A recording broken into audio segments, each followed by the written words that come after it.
अस्सलाम वालेकुम दोस्तों। हर दफ़े मां तव्हां ॾे कोशिशि कंदुसि हाणे त नई शइ तव्हांखे ॾिजे, ख़ासि करे तारीख़ जे हवाले सां। अॼु मां तव्हांखे ॿुधाईंदुसि त जेको अलमारूफ़ हुयो पीर गाजी शाह, जिते हाणे पंहिंजो ॾाचीअ जी क़बर ते बि माण्हू 7 चकर साह बंदि करे हणनि पिया सालनि खां वठी। ऐं इहा सोशल मीडिया या असांजे दोस्तनि या असां बज़ाते ख़ुदि उन शयुनि जे ख़िलाफ़ु एक्शन वरितोसीं ऐं केतिरा ई चैनल उते पहुता जो अॼु शुक्र अलहमदुलिल्लाह हिन दफ़े हिन ई साल पहिरियों दफ़ो ॾाचीअ जे क़बर ते 7 चकर कंहिं बि न हया। ऐं माण्हुनि खां पुछा कई वई त उन्हनि चयो त ख़बर न आहे, बसि माण्हू हणंदा हुया, इन जे करे हणंदा हुआसीं। पर शुक्र आहे जो माण्हू उहा जेका इस्लामी तौर ते इन्हनि शयुनि खां ममनू करार ॾिनो वियो आहे शयुनि खे, उन्हनि खां उन्हनि जान छुटी। उहो सॼो किरदारु मां सम्झां थो असांजी सोशल मीडिया जो ऐं असांजे टीवी चैनलनि जो हुयो जिन उहो किरदारु अदा कयो। ऐं उन में कंहिं भाङो असां जहिड़ा जेके दोस्त वेठा इन्हनि शयुनि खे ॾिसनि था ऐं इन्हनि जे ख़िलाफ़ु लिखनि था, कंहिं हद ताईं उन्हनि जो बि किरदारु रहियो। असुल में गाजी शाह जेको हुयो उन जे बारे में हल्को हल्को मां तव्हांखे आगाही ॾेई छॾियां त जीअं तव्हांखे ख़बर हुजणु घुरिजे त मियां नसीर मोहम्मद कलोड़ो जे दौर में जेको आहे पंहिंजो बिरोहिनि सां जेको आहे जंग थी हुई, पोइ मियां नसीरुद्दीन कलोड़ो जो ही सिपह सालार हुयो, पंहिंजो गंज बख़्श ऐं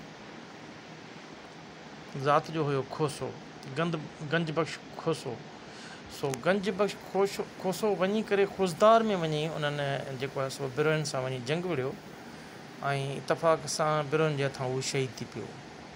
ऐं जंहिंखे पोइ बाद में जेकी हिन वक़्तु पंहिंजो जिते हिन जी दरगाह आहे उते वापसि आंदो वियो।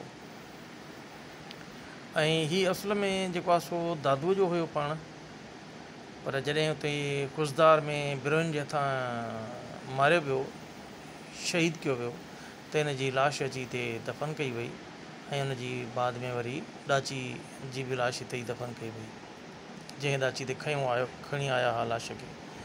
असुल में जेके बि असांजा पोइ हिते असां ॾिसूं था हाकिमनि या हाकिमनि जा जनरल, त उहे मुतक़ी ऐं परहेज़गार हुया ऐं निमाज़ जा पाबंद ऐं सुमो सलाद जा पाबंद।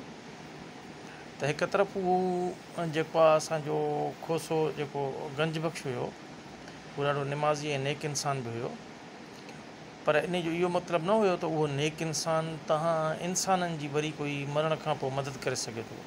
पर इहे नज़रिया बाद में असांजे समाज में फैलाया विया।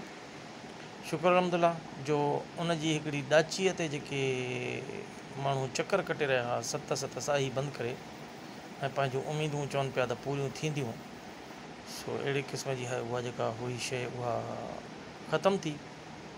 ऐं तव्हां सभिनी खे इहा ख़बर मां ॿुधाईंदो हलां त मियां नसीर मोहम्मद कलोड़े जे उहो सिपह सालार हुयो गंज बख़्श खोसो, जेको खुज़दार में जेको आहे शहीद थी वियो ऐं जेको अॼुकल्ह पीर गाजी शाह जे नाले सां मशहूरु हुयो।